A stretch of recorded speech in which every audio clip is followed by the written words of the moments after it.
Alors, je voulais savoir dans quelles circonstances il t'est arrivé de subir un refus de délivrance dans une pharmacie pour ton traitement de substitution.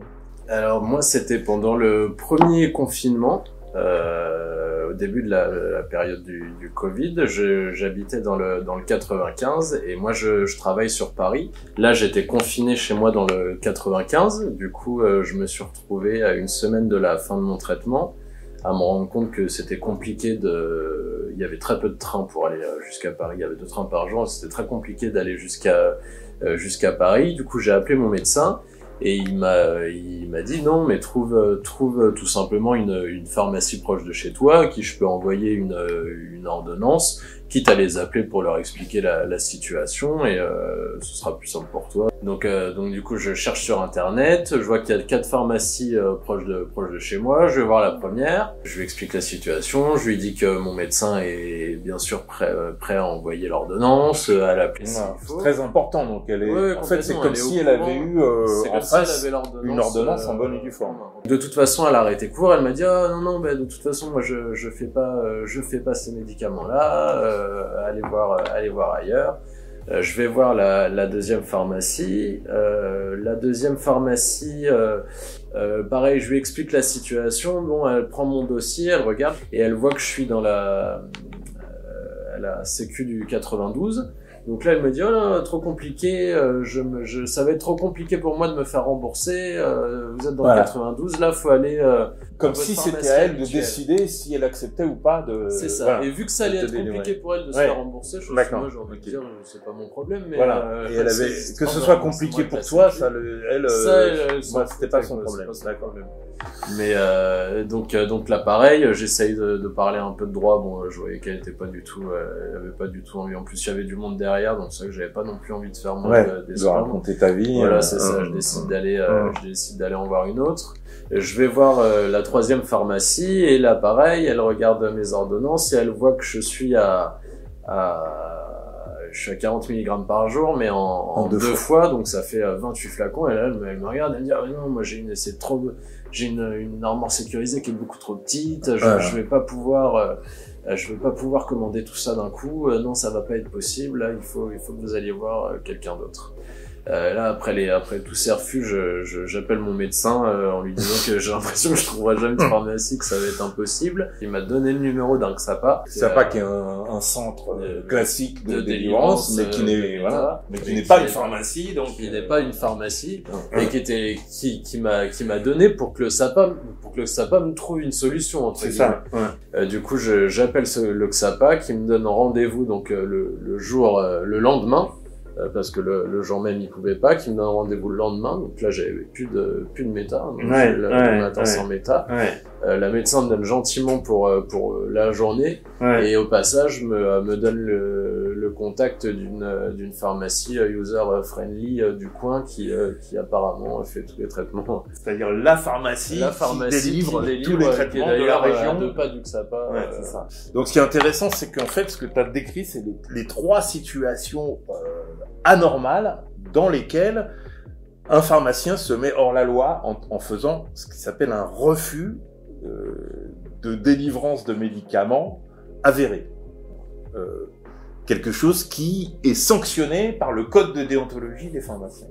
Les 3 attitudes consistent à se débarrasser de ce qu'ils considèrent comme le sparadrap du capitaine Haddock, c'est les traitements de substitution, on fait pas de ça chez nous. Un peu comme la contraception dans les années 70. Enfin, est-ce que les pharmaciens ont le choix de délivrer des traitements ou pas? La réponse est non, c'est clair et net. Lorsque ce refus de délivrance vous est signifié, qu'est-ce qu'on peut faire?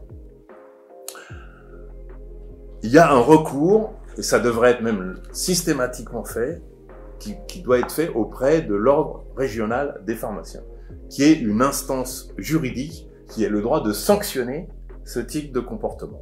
Le pharmacien, il a un métier pour lequel il y a un code de déontologie, pour lequel il a certains avantages, il a des obligations de service public. Lorsque il est sollicité par un patient ou par un prescripteur pour délivrer un traitement, il doit le faire.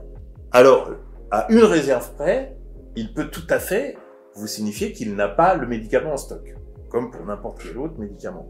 Dans ce cas, il le commande, et quand on sait que les pharmacies, les grandes pharmacies sont livrées au moins 3 fois par jour, et que peut-être dans des endroits plus reculés, il faut faire une livraison par jour quotidienne, vous pouvez à coup sûr commander de la méthadone ou de la buprenorphine la veille pour le lendemain.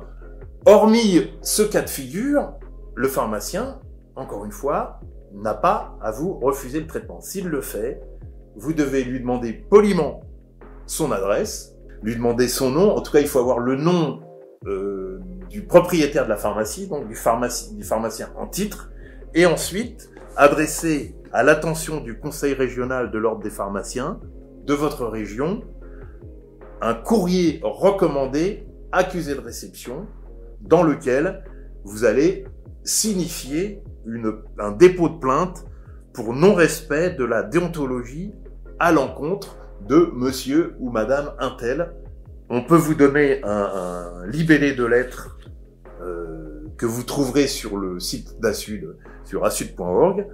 Lorsque ce courrier aura été accusé réception à l'ordre régional des pharmacies, il y aura obligatoirement, puisque c'est une obligation légale, une suite où le pharmacien ou la pharmacienne sera sollicité pour qu'elle donne sa version des faits, et ensuite un jugement comme dans un tribunal où sera qualifié ou pas le refus délibéré de délivrer le traitement. Si le refus est qualifié, il y aura une sanction. La seule façon de faire changer ces choses-là, c'est de systématiquement faire porter ces plaintes à l'ordre régional des pharmacies, qui, il faut le dire, sont tout à fait indignés par les pratiques de leurs confrères. Nous avons eu à la suite des contacts avec l'ordre national des pharmaciens, et les responsables de l'ordre national des pharmaciens considèrent que c'est absolument scandaleux de ne pas délivrer ces traitements. Donc, pour faire changer les choses, il faut systématiquement porter plainte. Et je vous conseille de vous adresser aussi sur le site d'Assud, assud.org, pour éventuellement télécharger ce manuel du droit des usagers de la traitement de substitution, où vous aurez un rappel de tout ce que je vous ai dit, qui indique comment procéder à cette résistance au refus de traitement de substitution.